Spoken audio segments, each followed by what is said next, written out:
What up, fam? What up? What up? What up? What up? What up? What it do? Now, yesterday, I had recorded a little something. So today, what I'm gonna do is it's gonna be a couple of inserts and whatnot that I'm gonna go ahead and put in during the course of this video, and then I'm gonna turn around and I'm gonna explain some stuff to y'all. At the end of the day, by me being a lease purchase driver, I see 75% off of each load. Now that's not like including like how much it costs for fuel and all my other expenses and whatnot.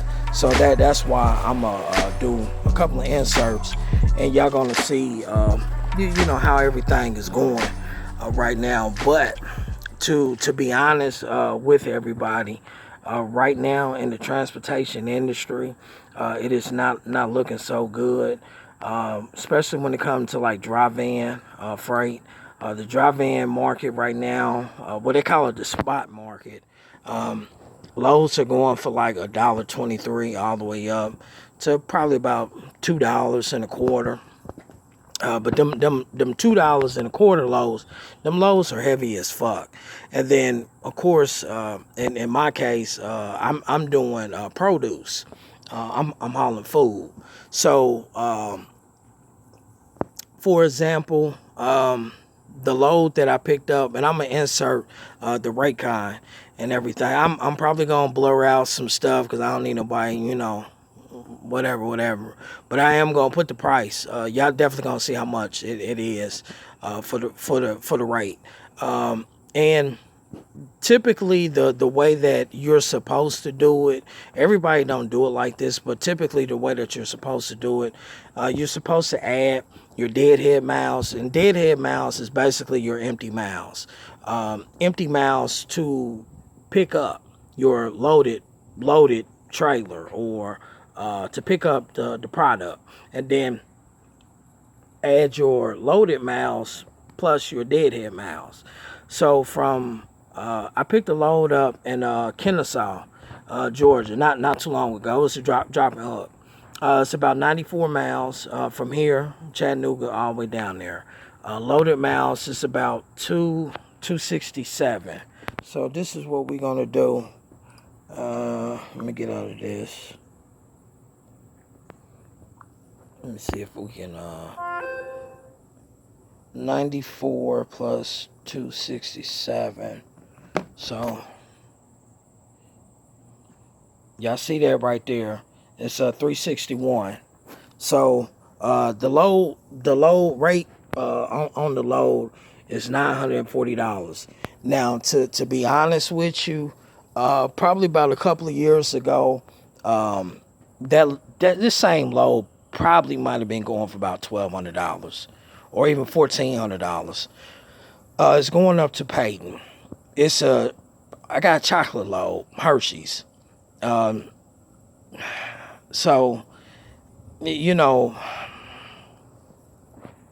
but 361. So the way how you do it is you do.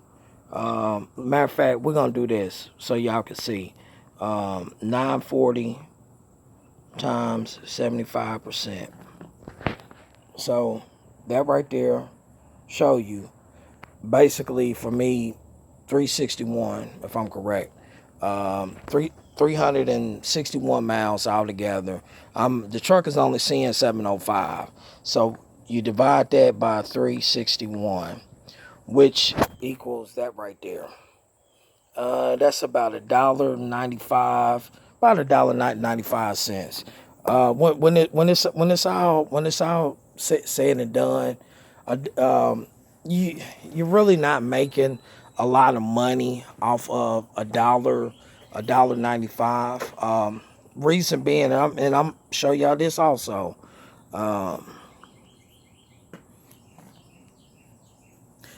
See, over here we actually get a quote unquote a fuel discount. So where I parked the truck at, and also where I top my tanks off at, for the discount. I think for diesel right now it might be like about $4 a gallon. But with the fuel discount that we get, it's roughly well right now it's 380.07. And y'all see that right there. So you figure for to go 300, close to about 400 miles, and I have to top my tanks off. I wound up topping my tanks off this past Sunday. I should have took a picture of that as well, but everything came out to like about 580 dollars and some change. So going 400 miles for $1.95 per mile. Fuel is, well, when I topped it off, it was like 382. You talking about leastly half. Because you have to keep that in the equation also. Half of your profit goes towards fuel. Majority of my profit goes towards fuel. Right now, I'm gonna go ahead and put the insert in so that y'all can see my total expenses, truck note payment, insurance. I'm gonna explain everything. All right. This right here is my truck trailer lease worksheet, and it has all of my deductions, which everything comes up to $668 roundabout. And this right here is the Raycon on the current load that I'm up under, the chocolate load that's going up north. I did block out some stuff, but at the bottom in the next screen, you will see this is the total for the load, which is $940. Take 75% out of that, $705. So, as you seen, fam, when it's all said and done, I have my deductions that come out for the truck note payment, insurance, and everything else. Of course, fuel. And like I said, with the whole thing about fuel, the fuel situation is if you're only running for like $1.95 per, matter of fact, let's just say $2. If you're only running for $2 a mile, and you're going about 400 miles, and fuel is let's say $3. Yeah, let's say $3.80. So really, you're only seeing a profit, quote unquote, of $1.80 per mile when it's all said and done. The thing about reefer units is, depending on the size tank that you might have, it's going to determine also. And the tanks that I got, well, the tanks that I'm pulling is 25-gallon tanks. So that means these tanks are a whole lot more smaller than your 50-gallon tanks. And by being smaller than a 50-gallon tank, that means I have to put more fuel inside that tank. And right now, well, let me just say this: the trailers, the reefer units that I'm pulling, them motherfuckers really. If I got to put it on -10, that bitch take forever to get down to -10. Sometimes it won't even get down to -10. The installation is all fucked up on the inside of it. So you have this motor that's constantly running and running and running and running and running and running. And it's trying to get the temperature down and everything. So that's it's and then, to hell, shit, to add more salt, throw more salt on the wound. you're talking about, I mean, I'm pretty sure all of y'all have been to Georgia. Georgia, Tennessee, or whatnot. Um, it's kind of hilly. It ain't nothing like Indiana or Illinois. Indiana, Illinois is a little bit more flatland and whatnot. Tennessee, well, really Kentucky, Tennessee, Georgia, it get kind of steep hills. And then, of course, we have Mount Eagle that's not that far from where I'm at. You gotta go up, So, and Big Red, she been running, but she ain't. She still a little hurt and whatnot. She's still a little mad at me and everything. So baby girl ain't running as hard as I want her to and everything. So it just you gotta keep all of this into the equation and whatnot. So this is kind of the reason why I chose not to leave out yesterday versus today. Obviously, I'm back home. One reason that I am back home is the load don't deliver until 7 o'clock tomorrow night. Even though I have to drive 260, 267 miles, which y'all see I'm scratching my head on that one. That don't make no fucking sense. But I'm gonna leave that one alone because I know that really falls back on my dispatcher and also the people that's throwing the loads out at him, the broker or whatnot. So that's it on that. But when it's all said and done, like I said, for me financially, it didn't make no sense for me to leave out yesterday. Oh, I forgot to tell y'all, the reefer unit is still running because it has to hit that temperature and it has to stay at that temperature. Now the hell, this is a Thermo King that I'm pulling. The carriers, my opinion, a little bit more better, and well, they're quieter. But with the carriers, I can hit stop start. Now, when you hit the stop start button, basically what it is it's kind of like a AC unit in your home. Like y'all see that one right there. Well, when that gets to the temperature that I set it at, it'll cut off. And then if temperature goes up above or higher, then it'll kick back on. It's the same concept when it comes to a stop start in a reefer unit. Then you have another button that's called continuous, which means it ain't gonna stop, which means shit is gonna freeze up inside that trailer. And with chicken loads, typically you gotta run them bitches continuously, not nonstop. I did pick up a Bob Edmonds load last week. I had to put it on 20 degrees, put it on continuously and whatnot. So, that wasn't that bad and whatnot. But like I said, it's a lot of basically this shit ain't nothing but hustling. All right.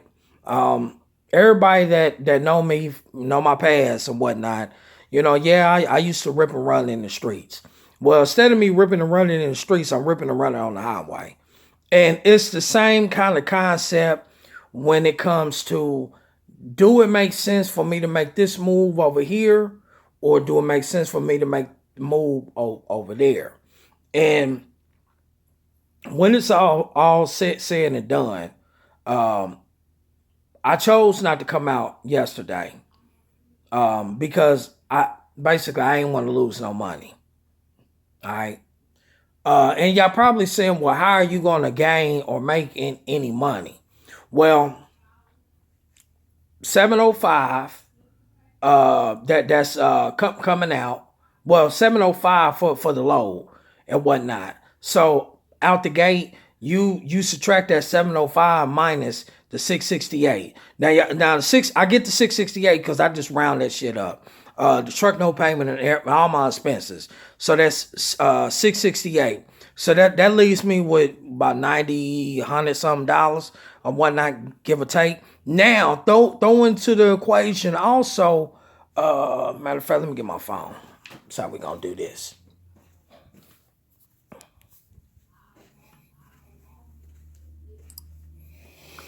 Okay, let's see here. Okay, we got 705 minus 668. All right, so that's like a $40 profit when it's all said and done.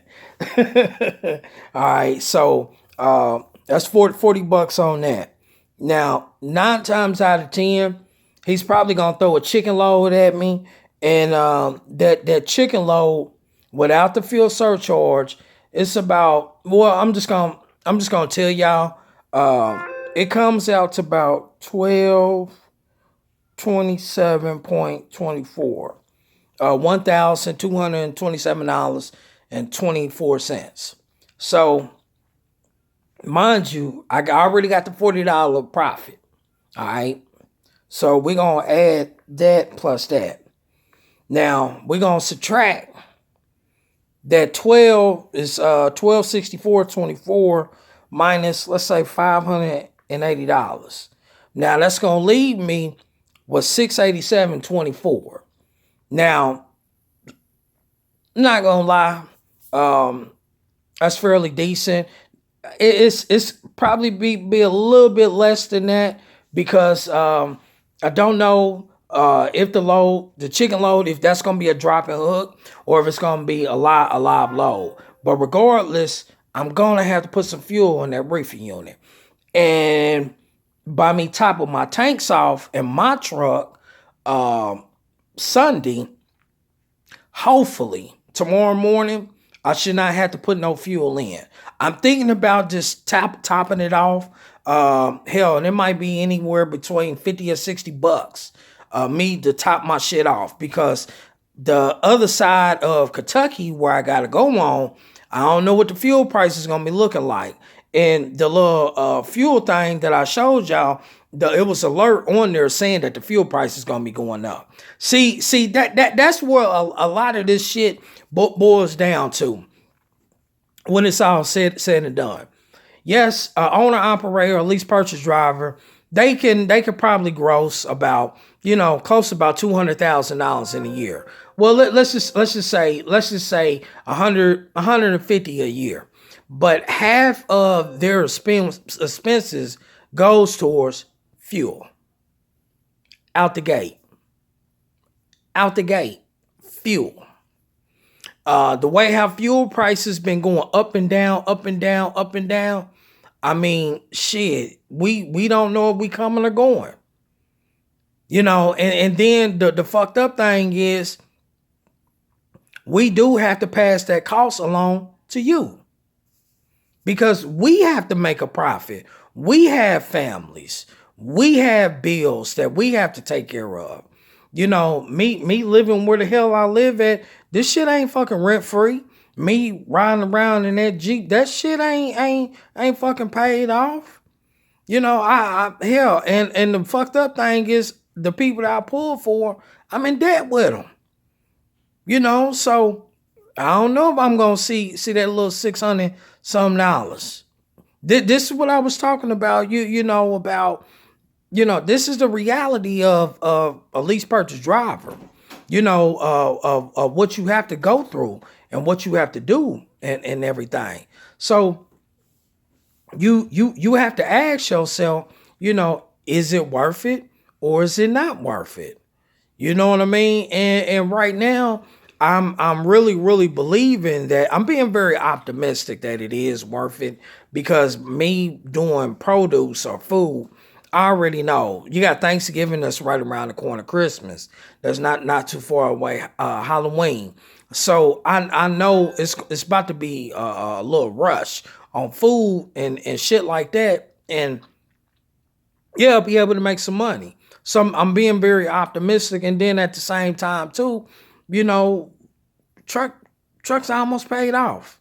I think I got probably about another 87, 88 more weeks and it's paid off. You know what I mean? So with all of that being said, fam, I just wanted to bring this to everybody's attention. So everybody can understand, it's not all good for a lot of drivers that's out here right now. And I'm being honest about everything.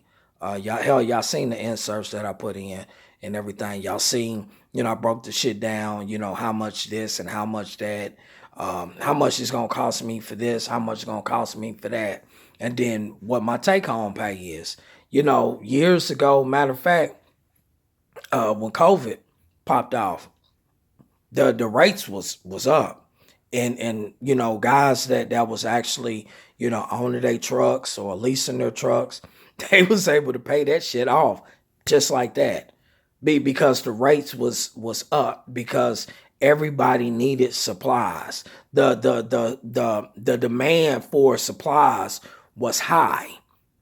And that's what it all this shit all boils down to. I mean, I hope for y'all that was in school, high school or whatnot, I hope y'all took economics in school. And I hope y'all paid attention while y'all was in economics, because that's one of the number one rules in economics is supply and demand. If the demand is high, then this is the results. If the supply is high, then this is the results. And I don't want to sit up and say we in the middle of a recession, but kind of feel like it. It's not as bad as it was when I came out in 2010. I came out of trucker school in 2010. It was during the Obama era, and I know shit was real fucked up then. But I was a company driver, so I wasn't experiencing anything what I'm experiencing now. And then the money that held from the checks that I was pulling in, I was just so grateful, because I was like, man, I'm seeing $800 a week. I was like, man, it's like a lot of people ain't seeing $800 a week, so I'm gonna leave that one alone. But I mean, it is what it is. So, is it a recession? I feel like one. So I'm not saying it's tough times right now, but I know if truck drivers, because I'm not the only one that's been feeling this shit. If we are feeling it, damn for sure, other people are starting to feel it as well. Dispatchers, maintenance shop people, everybody in the trucking industry is feeling it. Even people, CEOs of company, they're feeling it too. Because if the driver's money is starting to get touched and be fucked with, their money is starting to be touched and fucked with as well. It's a domino effect. So whatever happens up here, it's going to affect the bottom as well, regardless. So I know a lot of people sure can't wait till this election roll around and they quote unquote make some changes and everything. And I'm gonna let a little secret out, because I do know some people that do work in the oil fields out there in Texas. They prefer Republicans because they can do more drilling.